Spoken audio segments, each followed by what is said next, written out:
Salve a tutti e benvenuti al Blue Monkey Languages. Oggi impareremo l'alfabeto LIS. Incominciamo. A, B, C, D, E, F, G,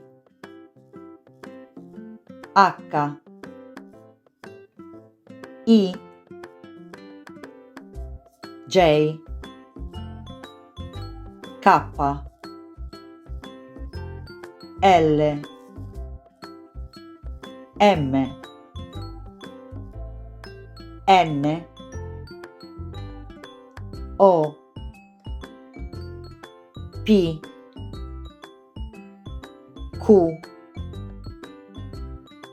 R, S, T, U, V, W, X, Y, Z. Molto bene, come sempre vi ricordo di riguardare questo video almeno 2 volte, scaricare la lezione nel link che trovate qui sotto e se volete contribuire alla crescita di questo canale lo potete fare tramite il nostro conto Patreon. Ciao e ci vediamo alla prossima lezione!